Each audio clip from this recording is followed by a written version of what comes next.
जय माँ इंद्राक्षी, जय अम्बे। इंद्राक्षी धाम में दर्शकों आप सभी का हार्दिक स्वागत करते हैं। आज चतुर्थ नवरात्र है। माँ भगवती कुष्मांडा का आज पूजन है और भगवती कुष्मांडा बड़ी ही दयालु हैं। माँ के समस्त रूप इतने दयालु हैं कि अपने भक्तों का कष्ट बहुत जल्दी ये सारे सब रूप हर लेते हैं। बस यही है कि कितने मन से, कितनी श्रद्धा से हम अपनी माता को उनके अनेकों स्वरूपों में देखते हैं और उन्हें पुकारते हैं। आइए पहले आज का हम पंचांग देख लेते हैं, फिर हम बात करेंगे कि आज के दिन और कल के दिन, कल पंचम नवरात्र रहेगा, कौन सा पाठ किया जाएगा, कौन सा भगवती को भोग लगेगा, सारी चर्चा इस अंक में हम बताएंगे। पंचांग 5 अप्रैल सन 2022, दिन मंगलवार, चैत्र मास शुक्ल पक्ष संवत 2079, तिथि चतुर्थी, नक्षत्र कृत्तिका, राहु काल 3 से 4:30, दिशा शूल उत्तर दिशा। और एक बात और ध्यान रखना मेरे सभी साधकों, जो नवरात्र के बारे में पाठ विधि हो, भोग की विधि हो, जो बहुत सारी चीज़ें मैं आपको बताता चल रहा हूँ, वो नोट डाउन करते रहना और वो हर बार उसी प्रकार से आप लोग कर लिया करें। बाकी घट स्थापना का कई बार मुहूर्त चेंज हो जाता है, वो फिर हम आपको, देखो भाई, जब तक हमारी आयु है तब तक तो मैं आपको सारी चीज़ें सिखाता रहूँगा और बताता रहूँगा, लेकिन फिर भी आप एक डायरी बना लें, है ना, ताकि अपने आने वाले 30 त्योहार हम कैसे मनाएं, कैसे पूजा करें, लघु पाठ विधि क्या है। दुर्गा सप्तशती में अनेकों प्रकार है। एक भिन्नात्मक दुर्गा सप्तशती होती है, एक बीजात्मक दुर्गा सप्तशती, हर उसमें बीज लगा करके प्रयोग किया जाता है। ये करीब 250 वर्ष पूर्व जो बीजात्मक दुर्गा सप्तशती है, इसकी रचना की गई। उससे भी पूर्व की रचना हो सकती है, लेकिन बाबा की कृपा से ये जो बीजात्मक दुर्गा सप्तशती है, इसको अनेकों साधक पढ़ते हैं, तो उसके बारे में भी कभी मैं बता दूंगा। और बहुत सारी पुस्तकें जो हैं अब तो उनके ऊपर आ गई हैं, और लेकिन जो इसकी असली पुस्तक है, जो प्राचीन पुस्तक है, वो बहुत प्राचीन पुस्तक है, और उसी पुस्तक का सहारा लेकर के, आधार बना करके बहुत लोगों ने उसकी प्रतियां बाजार में दी हैं। तो मैं आपको जो ओरिजिनल पुस्तक में जो बीजात्मक दुर्गा सप्तशती का तरीका है, वो कभी समय रहा तो मैं आपको पूरा विस्तार से बताऊंगा, ठीक है। और कोशिश करेंगे अगर उसकी कोई ऐसी बुक आप सबके लिए दी जा सके तो वो भी देने का प्रयास करेंगे। अब जैसे ये गीता प्रेस की जो दुर्गा सप्तशती आपके पास है, बिल्कुल प्योर है, ऑथेंटिक है, कहीं कोई इसमें संशय को जगह नहीं है। कमी निकालने वाले तो हर चीज में कमी निकाल देते हैं भैया। अब इसमें 3 चरित्र हैं, प्रथम, मध्यम और उत्तर। तो तीनों चरित्र के आधार पर भी हम पाठ कर सकते हैं। जैसे प्रथम चरित्र में पहला अध्याय आता, मध्यम चरित्र अलग है, ऐसे तृतीय चरित्र है। अब इसी में एक लघु रूप है जो मैं आपको प्रतिदिन बता देता हूं कि आज ये अध्याय करें, आज ये अध्याय करें, क्योंकि आज की भागते दौड़ते समय में समय बहुत कम है लोगों के पास, लेकिन अंदर से मन होता है कि भाई नवरात्र आ गए हैं, हम कुछ करें। तो जो आप पाठ कर रहे हैं ये बहुत अच्छा कर रहे हैं आप, ये बिल्कुल शुद्ध श्रेणी का पाठ कर रहे हैं आप, और इसका परिणाम भगवती की कृपा से बहुत शानदार होगा। तो आज आपने कौन सा पाठ किया सुबह? आज तो थोड़ा सा वजन ज़्यादा रहा होगा, क्योंकि 7 बजे सुबह हमारा कार्यक्रम आता है, तो हो सकता है बहुत लोगों ने आज का पाठ ना किया हो, तो मैं बता भी देता हूँ। आज जैसे कि चतुर्थ नवरात्र है, तो आज पंचम, 5वां अध्याय, 6ठा अध्याय, 7वां अध्याय और 8वां अध्याय, ये अध्याय आज के पढ़े जाएंगे। शुरू का कवच, अर्गला, कीलक, सूक्त, निवारण मंत्र, जुकतू, बाद का सूक्त, निवारण मंत्र, जुकतू, ये आगे पीछे रोज ऐसे ही रहेगा, ठीक है। और कल कौन सा पाठ किया जाएगा? 9वां और 10वां कल पाठ किया जाएगा। ऐसे सप्तमी तक ये 13 अध्याय हमारे पूर्ण हो जाते हैं और अष्टमी की सुबह जो कन्या पूजन करते हैं, कढ़ाई पूजन, कन्या पूजन करके अपना नवरात्रा समापन करें। जो नवमी करते हैं तो वो अष्टमी के दिन केवल नवारण मंत्र की माला कर लें, दुर्गा सप्तशती में से कवच पढ़ लें, चाहे 108 नाम पढ़ लें, सिद्धगुंजी का पढ़ लें, कुछ भी कर सकते हैं, लेकिन सप्तमी तक ये अध्याय पूरे हो जाते हैं। अब आइए, आज कौन सा भोग लगेगा तिथि के हिसाब से और वार के हिसाब से, और किस स्वरूप का आज और कल पूजन रहेगा, ये एक बार मैं फिर आपको समझा देता हूँ। तिथि के हिसाब का भोग जाने। आज चतुर्थी है, भगवती को मालपुए का भोग लगाया जाता है, इससे विघ्नों का नाश होता है। कल पंचमी है, पका हुआ केले का भोग कल के दिन भगवती को लगाया जाता है, इससे बुद्धि का विकास होता है। आज चतुर्थी है, माँ कुष्मांडा का पूजन किया जाता है। कल पंचमी के दिन स्कंद माता का पूजन किया जाएगा, यानी कि उनके 5वें स्वरूप का। अब वार के हिसाब से भोग देख लें। आज मंगलवार है तो आज पका केला लगेगा, और पंचमी के हिसाब से मैंने आपको बता दिया था पका केला पंचमी में भी लगाएं, लेकिन आज जैसे कि वार के हिसाब से हम बता रहे हैं तो पका हुआ केला लगेगा। कल बुधवार है तो कल भगवती को मक्खन का भोग लगेगा। कहने का भाव, जैसे पका हुआ केला मिल जाता है, किसी के घर में नहीं मक्खन होता है, थोड़े से दूध का ही भगवती को भोग लगा दें। कुछ भोग ऐसे होते हैं जो रोज हम भगवती को लगा सकते हैं, अगर कुछ भी नहीं लगा रहे हैं तो, जैसे दूध का भोग प्रतिदिन लगा सकते हैं। किसी भी मिष्ठान, जैसे पंजीरी है, चौलाई का लड्डू है, कोई भी ऐसा मिष्ठान है जो व्रत वाला मिष्ठान होता है, वो भगवती को रोज भोग लगा सकते हैं। किसी भी प्रकार का फल भगवती को लगा सकते हैं, लेकिन अगर मन में है कि हम बिल्कुल हिसाब से लगाएं तो हमने आपको बता दिया कि ऐसे ऐसे लगता है, लेकिन ऋतु फल प्रतिदिन कोई भी चढ़ा सकते हैं, वहम मत करना। ये सारी बातें इसलिए बताई जाती हैं, कई बार कुछ लोग आपको मिसगाइड कर देते हैं, नहीं नहीं नहीं आज तो ये भोग लगता है, तो मैंने उनके लिए भी आपको प्रतिदिन बता दिया किस दिन क्या भोग लगता है। लेकिन मन से समर्पित जो भोग होता है वो सबसे बड़ा भोग होता है, नैवेद्य होता है। मन से जो श्रद्धा के पुष्प भगवती को चढ़ाए जाते हैं, उसके सामने सारे कर्मकांड गौण पड़ जाते हैं। इसलिए ध्यान रखना, श्रद्धा बड़ी है, फल बड़ा नहीं है। श्रद्धा बड़ी है, बाकी कोई चीज बड़ी नहीं है। भगवान आपकी श्रद्धा के वशीभूत हो जाते हैं। भगवती का 9 स्वरूपों में कोई भी स्वरूप हो, ऐसी 10 महाविद्याएं भी भगवती का ही स्वरूप है। तो भगवती का कोई भी स्वरूप हो, अब यूं तो भगवती के 108 नाम हैं, तो वो भगवती के स्वरूप हैं। भगवती के 1008 नाम हैं, वो भगवती के स्वरूप हैं। कंकर कंकर में शंकर हैं, जगजननी सर्वत्र व्याप्त हैं। जीव में, पानी में, जड़ में, चेतन में, अचेतन में, वो हर जगह व्याप्त हैं। जिन भगवती की पूजा ब्रह्मा करते हो, महेश करते हो, जिस भगवती को भगवान श्री कृष्ण पूजते हो, जिन मैया रानी की उपासना स्वयं भगवान राम करते हो,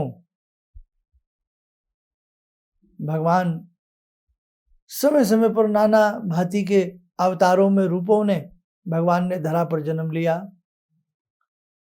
अनेक रूपों में भगवती जगजननी पूजी जा रही हैं। आप कह देते हैं ना कुल देवी, तो कुल देवी के रूप में भी भगवती की ही पूजा होती है, बस नाम अलग अलग हैं कि हमारी ये कुल देवी हैं और हमारी ये कुल देवी है। तो बहुत बड़ी सत्ता से आप जुड़े हैं। शुरू शुरू में तो बहुत लोगों को आलस्य आया, लेकिन अब मुझे पूर्ण विश्वास है जो हमारे साधक विशेष अनुष्ठान कर रहे हैं उन्हें भी आनंद आ रहा होगा। कष्ट मत अपने आप को बहुत देना, डरना मत, बहुत अच्छे से अपनी सिद्धि को रिद्धि को जागृत रखना। बहुत लोग तो बेचारे घर वालों का भी विरोध झेल करके पूजा पाठ करते हैं, हमें ऐसा महसूस होता। बहुत लोग रो रो करके पूजा पाठ करते हैं, ऐसा महसूस होता। बहुत लोग अनेकों प्रकार के अभाव में रहते हुए भगवती की पूजा करते हैं, हमें ऐसा भी महसूस होता। आप जैसा भी कर रहे हैं, बस मुझे इतना पता है कि आपकी पूजा सबकी, जितने भी हमें सुन रहे हैं देख रहे हैं, सबकी पूजा बहुत अच्छे से चल रही है। बहुत बच्चियों के ऐसे कमेंट्स हैं या फ़ोन हैं कि बीच में ही अनुष्ठान कुछ लोगों का रुक रहा है, जैसे महिलाओं में ऋतुकाल आ जाता है। तो कोई बात नहीं है, आप 4-5 दिन तक के लिए मानसिक रूप में चलते फिरते उठते बैठते मंत्र पढ़ सकती हैं। और यदि आपके घर से कोई करना चाहे तो वो आगे का अनुष्ठान संभाल ले, नहीं तो फिर जितने दिन भी आपको मिलते हैं 10 तारीख तक, उतने जिस दिन भी आप पाठ पे बैठें, बस उसमें ये नियम बना लेना कि जो पाठ मैं बताता हूँ कि आज ये पाठ होगा, आज ये पाठ होगा, उस दिन लास्ट जिस दिन भी आप शुद्ध होकर के बैठेंगी उस दिन सारे पाठ कर लेना, उस दिन तक के। और यदि आपको मौका ही अष्टमी नवमी में लग रहा है तो तब कर लेना, और यदि अष्टमी नवमी भी आपके हाथ से जा रही है तो देखो अगले वर्ष कर लेना, 6 महीने बाद कर लेना, गुप्त नवरात्रों में कर लेना। और नहीं तो फिर चलते फिरते हाथ जोड़ करके नवारण मंत्र और शिव मंत्र या जो भी मंत्र आप पढ़ना चाहें उसे चलते फिरते पढ़ते रहना। और आप सबकी तरफ से एक विशेष यज्ञ 10 अप्रैल को हम कर ही रहे हैं, मन को निराश मत करना। तो रोज यही तो बातें हैं जो आपसे एक घरेलू सदस्य की तरह हमारी हो जाती हैं। और बस मैं भी आपसे कुछ उम्मीद रखता हूँ, क्या ज़्यादा से ज़्यादा लोगों तक आप ये कार्यक्रम पहुँचाइए, लोगों को जोड़िए। अब इतना विश्वास तो आपको हो ही गया होगा कि अनेकों वर्षों से जो भी हम विधान आपको बताते हैं वो बिल्कुल कहीं भी उसमें कहीं कोई मिलावट नहीं होती। बड़ी हैरानी होती है कि लोग इस चीज़ को भी राशियों से जोड़ लेते हैं कि इस बार के नवरात्रि किस राशि पे भारी और किस पे आसान। कमाल की बात है किस तरीके से हम बिना मतलब की बातें बना रहे हैं जिनका कोई लेना देना नहीं है। अरे भला नवरात्रि भी किसी पे भारी हो सकते हैं। तो देखो, मैं ज़्यादा शोभा मुझे नहीं देता इस टाइप की बातें, आप सुनिए सबकी, लेकिन कम से कम एक मन जो आप भगवान ने आपको दिया है, एक मस्तिष्क जो दिया है, हृदय पे हाथ रख के सोचा करें क्या सही है क्या गलत है। एक बार का वाकया है, किसी महोदय ने बोला कि घर में शिवलिंग नहीं रखना चाहिए। हजारों लोग इतने डर गए, इतने घबरा गए कि शंकर जी तो आज ही उन्हें मार डालेंगे। कहाँ वो घर में इतने प्यार से शिवलिंग लाए थे, दूध चढ़ाते थे, कभी चन्नामृत चढ़ाते थे, कभी कुछ करते थे, और किसी ने डरा दिया। और आप इतने शानदार भक्त थे कि साहब डर गए कि हमारा तो भगवान ही हमारा नुकसान कर देगा। अरे कमाल हो गया। लोग शिवलिंग निकाल करके घर से कोई पीपल के नीचे लावारिस छोड़ाया, किसी ने पानी में जल प्रवाह कर दिया। देखो, एक बात याद रखना, मैं भी आपका एक शिक्षक हूँ, एक टीचर हूँ। अगर कल को मैं भी आपको कोई गलत राय दूं, मेरी राय भी मत मानना। भगवान ने आपको सोच दी है, समझ दी है, बुद्धि दी है। आपकी बुद्धि निर्णय करेगी क्या गलत है क्या सही है। कोई आकर के हमें कहे कि शर्मा जी आप भगवान की पूजा बंद कर दें, आपकी कुंडली में ऐसा लिखा है वैसा लिखा है, हम नहीं मानने वाले हैं। कोई हमसे कहे आपके घर में ये शिवलिंग रखी है, 2 फोटो रखी हैं, जल प्रवाह कराएं, हम नहीं मानने वाले। क्यों? हमारे कर्म है जो हमें सुख दुख देते हैं, घर में रखी तस्वीरें नहीं, घर में रखे शिवलिंग नहीं। कल को तो कोई कुछ भी कह देगा, कि आपकी माताजी बूढ़ी हो गई हैं, इनको जल प्रवाह कराइए, इनके ग्रह अच्छे नहीं हैं। हम कर देंगे क्या? मुझे लगता है कर देंगे। इतना हम गिर गए, इतनी सोच हमारी डाउन हो गई है, बुद्धि को बेच खाया है हमने। कुछ भी कोई बोल दे, कहीं बोल दे, टीवी में, यूट्यूब में, कहीं भी बोल दे, बस आपको फायदा दिखना चाहिए और हम उस चीज को करने के लिए तैयार हो जाते हैं। देखो भाई, बुरा मत मानना, ऐसा ना बनो, कम से कम अपनी बुद्धि से तो काम लो। कोई कहे नाक के 3 बाल तोड़ करके लाल कागज में लपेट करके ताबीज पहन लो, लक्ष्मी आ जाएगी। लोग कर लेते हैं, ऐसे ऐसे पागल लोग हो चुके हैं। कानों के बाल काट लो, सिर के बीच में से बाल काटो, यहाँ से काटो, वहां से काटो, और रात को तकिए के नीचे घुसा के सो। ऐसा दिन 56 साल बाद आया है, 183 साल बाद आज का दिन आया है। जो ऐसा करेगा वो मजा आ जाएगा। ऐसे ऐसे टाइटल लिख देते हैं। तो हमें भी तो सोचना चाहिए, ऐसे कैसे हो सकता है? अब आप एक छोटे से अनुष्ठान से जुड़े हो ना। आप रोज दुर्गा सप्तशती करते हो, बहुत के मन में तो ये आ गया होगा बस अब फटाफट अष्टमी आ जाए। बहुत के मन में आ गया होगा नवमी आ जाए। बहुत के मन में आ गया, अरे भाई मैंने संकल्प ले तो लिया, अब 11 माला थोड़ा टाइम लग जाता है, कमर दुख जाती है, मैं पहली बार पाठ कर रही हूँ, थक जाता हूँ। आती है ना बातें।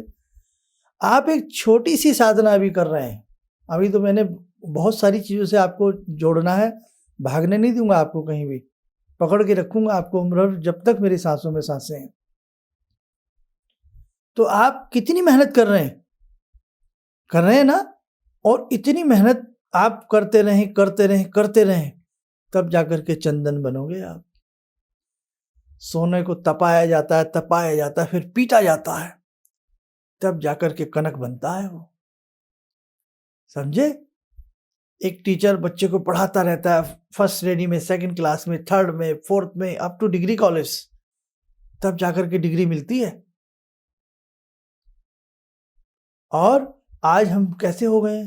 कोई भी आए, कोई कुछ भी बता दे, झूठी बातें कुछ भी बता दे, तो हमें सोचना चाहिए कि यार हम इतना भगवान का नाम लेते हैं, इतनी पूजा करते हैं, इतना कुछ करते हैं, हमारा भाग्य तो बदला नहीं। कैसे कान के बाल काट के हम तकिए के नीचे रख लें, लाल रंग लगा करके, धागा सा लपेट करके, हो जाएगा काम। हम इतने फुहड़ दिमाग के हो गए हैं। बस ज्यादा नहीं कहता, आप मेरे अपने हैं, लेकिन मन होता है अपनों को अपनेपन से समझाने का। चलिए, समय हो चला है भगवती की दिव्य साधना से जुड़ने का। आइए 2 मिनट के लिए ध्यान करें भगवती माँ कुष्मांडा का। ॐ सिन्दूरारुणविग्रहां त्रिनयनां माणिक्यमौलिस्फुरात् स्तारानायकशेखरं स्मितमुखी भापेन वक्षोरुवां पाणिभ्यामलपूर्णरत्नचषकां रत्नोत्परां बिभ्रति सौम्यां रत्नघटस्थरक्तचरणां ध्यायेत् पराम् अम्बिकां खड्गं चक्रगदेषु चापपरिगान् शूलम्बुशोण्डिं शिरा शङ्खं संदधतीं करे स्त्रीनयनां सर्वाङ्गभूषावृतां नीलासमद्युतिमास्य पाददशकां सेवे महाकालिकां यामास्तो स्वपितैहरो कमलजो हन्तुं मधुं कैटवं विद्युद्दामसमप्रभां मृगपते स्कन्दस्थितां भीषणां कन्या विहकरवालखेटविलसा धस्ताविरासेवितां हस्तैश्चक्रगदाशिखेटविशिखां चापं गुणं तर्जनीं विप्राणामलिलात्मिकां शशिधरां दुर्गां त्रिनेत्रां भजे। कवच बना लें, ध्यान करें भगवती का शुभ आशीष हम सब के ऊपर बरस रहा है।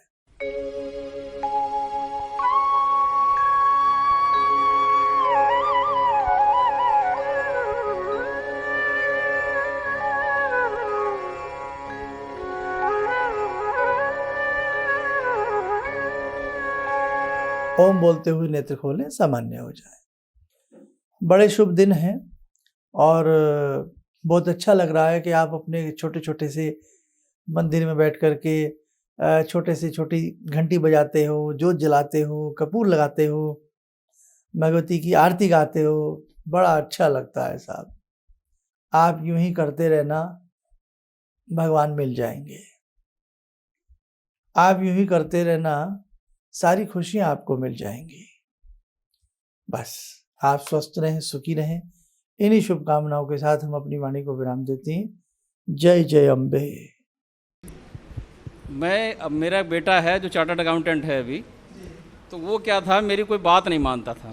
सालों तक मेरा उसका झगड़ा चलता रहा और मेरे जो जानकार लोग थे उनसे मैं कहता था भाई मैं इससे हार जाता हूँ, क्योंकि मैं इसे कहता हूँ सुबह जल्दी उठा कर, ये कभी उठता नहीं है। क्या हुआ कि मैं आपसे मिला आकर, कुछ आपने उसके लिए भी उपाय बताए, जो सारे उपाय मैं ही कर रहा हूँ। और आपको सुन के बड़ी हैरानी होगी इस बात की कि जिस बच्चे को मैं कभी पूजा के लिए कहता था कि हनुमान चालीसा करो, तुम ये करो, वो कुछ नहीं करता था। आज मैं बड़ा हैरान हूँ कि सोमवार के दिन वो उठता है, खुद ही जो है वो मेरे घर में बेल का पेड़ भी लगा है, बेल के पत्ते तोड़ता है और उनके 11 सेट बनाता है। कहाँ से उसने लिया मुझे पता नहीं। और भगवान शंकर पर जाकर जल चढ़ाता है, उन पर राम राम लिखता है। और ये सब जो मैं ये समझ पाया हूँ कि जो मैं 2 महीने से आपका ये जो कर रहा हूँ मंत्र का जो है, तो मेरे ख्याल में इससे बड़ी उपलब्धि तो और कोई हो नहीं सकती। धन्यवाद। किसी भी समस्या के समाधान के लिए मिले प्रसिद्ध हस्तरेखा एवं वास्तु विशेषज्ञ प्रोफेसर धर्मेंद्र शर्मा जी से। नोट: शिविर में भाग लेने हेतु एवं व्यक्तिगत रूप से मिलने के लिए कॉल करने का समय सुबह 10 बजे से शाम 6 बजे तक। हमारे विभिन्न ज्ञानवर्धक कार्यक्रम देखने के लिए आप हमें अभी सब्सक्राइब करें, बेल आइकन को प्रेस करें ताकि आप देख सकें हमारा कार्यक्रम सबसे पहले। और अधिक जानकारी के लिए फेसबुक पेज को लाइक करना न भूलें।